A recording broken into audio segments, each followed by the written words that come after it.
All right, so welcome back to the deep dive. Today, we're tackling a myth that I'm sure you've heard of probably multiple times, Theseus and the Minotaur, right?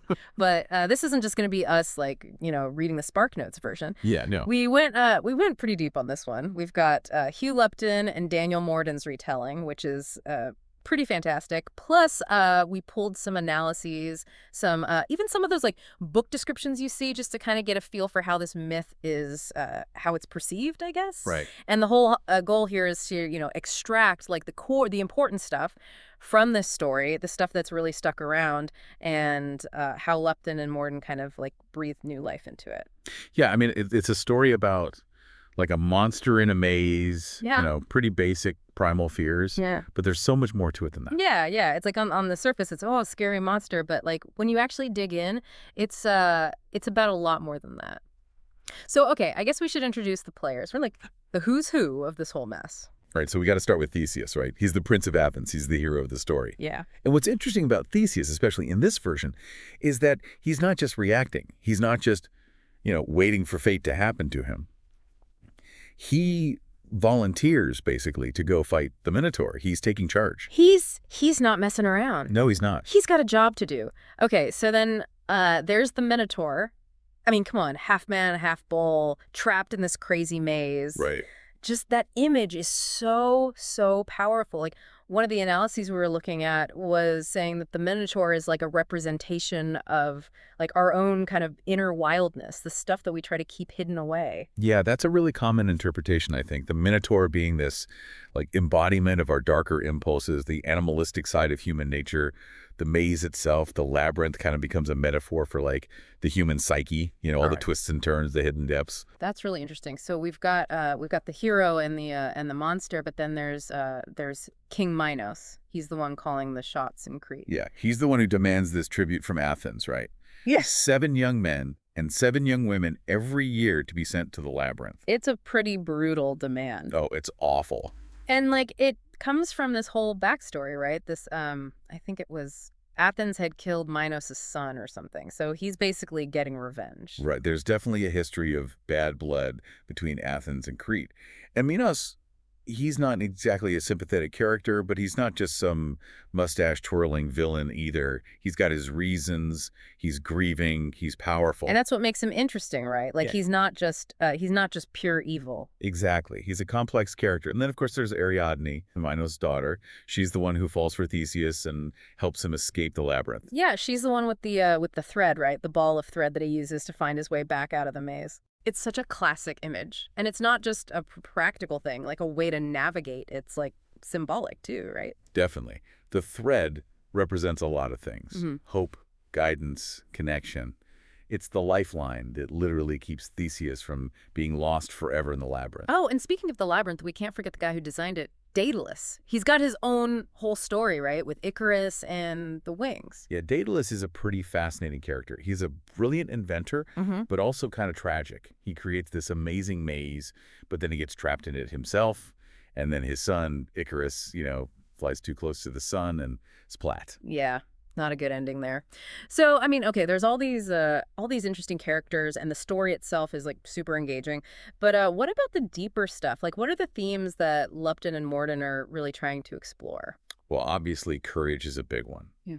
Theseus is brave, not just in the physical sense of fighting the Minotaur, but also in his willingness to sacrifice himself for others. He steps up when no one else will. Yeah, that's a big deal. And the theme of sacrifice is all over this story, right? Theseus going to Crete, knowing he might not come back. Exactly. And then there's love and loyalty. Ariadne betraying her father to help Theseus. That's a huge act of courage, too, in its own way. It's true. It's even though her dad's the big bad, she risks everything for Theseus. Right. She's driven by her love for him. Yeah. And her intelligence, too, right? The whole plan with the thread, that's all her. So it's not just brute force, right? It's about being smart, being resourceful. Exactly. Theseus defeating the Minotaur. It's not just about strength. It's about using his wits. It's about having a plan. It's almost like the thread represents that, right? It's a physical object, but it also symbolizes his plan, his strategy. Definitely. And then there's a theme of consequences. Minos demanding this tribute because of what happened to his son. And then Theseus forgetting to change the sail on his ship, which leads to his father's death. Oh yeah, King Aegis. He was so worried about Theseus waiting for him to come back, and then he sees the black sails, which meant Theseus was dead, and he jumps into the sea. That's heavy stuff. Yeah, it's tragic. And it shows how even the smallest mistake, the smallest oversight can have huge consequences. It's like a warning to pay attention to the details, to not get complacent. Okay, so I know we've talked a lot about, Greek mythology, but it's interesting to think about how this story, this myth, connects to other stories, even modern ones. Right. I mean, there are tons of stories about heroes and monsters. Think about uh, Perseus and Medusa, for example, Yeah. or Odysseus and his journey home, all those trials and tribulations. And actually, Lupton and Morden, they've retold those stories too. Yeah, they've got a whole bunch of them. The Adventures of Odysseus, The Adventures of Achilles. They really know their Greek mythology. And I think their style is really accessible. Like, even if you're not a Greek mythology expert, you can still enjoy these stories. Definitely. And they make a good starting point, I think, especially compared to something like Percy Jackson, which is obviously a much longer, more involved series. Yeah, yeah. But it's not just Greek mythology. Like the whole maze thing, that's a pretty universal idea. Oh, absolutely. I mean, you've got the Maze Runner, which is obviously all about a maze. But even in stories where there's not a literal maze, you often see characters having to navigate complex situations, facing obstacles, trying to find their way out. Yeah, it's like a metaphor for life, right? Trying to find your way through all the twists and turns. And then something that really struck me was the connection to uh, the Hunger Games. Like on the surface, it seems totally different, right? But when you think about it, there are some surprising similarities. Yeah, like the whole trivia thing, sending young people off to fight to the death. Yeah. And then Katniss, the main character, she volunteers just like Theseus does. Yeah, and I think Suzanne Collins, the author of The Hunger Games, she's actually said that she was inspired by the myth of Theseus and the Minotaur. So it's cool to see how these ancient stories still have this power to influence modern storytelling. Definitely. And it's a good reminder that, even though these stories are ancient, the themes they explore, the human emotions they tap into, they're still relevant today. We're still grappling with the same questions about courage, sacrifice, love, loss. Okay, so before we wrap up, I think it would be good to give some props to Lupton and Morden themselves, right? Like, who are these guys? Yeah, they're both really accomplished storytellers. Hugh Lupton, he's been doing this for a long time. He started in 1981, I believe, and he's done everything from performing in schools to working with adult audiences. He's even got a background in music and poetry. Wow, that's pretty diverse. Yeah, and I think that all comes through in his storytelling. He's got a real knack for making these ancient myths feel fresh and exciting. And Daniel Morden, he's Welsh, right?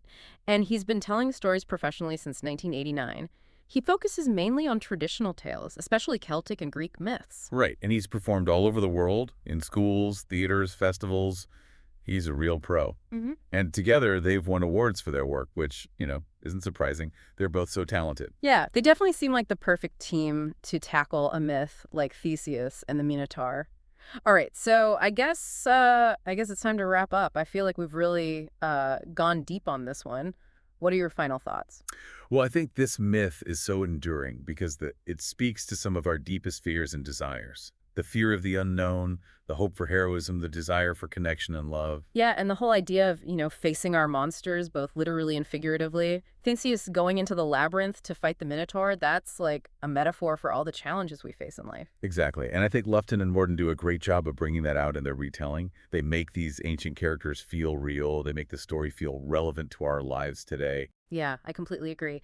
So, as we finish up this deep dive into Theseus and the Minotaur, as retold by Lupton and Morden, I'm left thinking about, what parts of this story resonate the most with me and why these themes continue to pop up in stories, even today. It's something to ponder, for sure. Yeah, and I think it's different for everyone, right? What speaks to you might not speak to someone else. But that's the beauty of these stories. They have so many layers, so many different ways to interpret them. Totally. And for all of you listening, I encourage you to, check out Lupton and Morden's book or maybe explore some other stories that deal with similar themes. There's a whole world of mythology and folklore out there just waiting to be discovered. Thanks for joining us.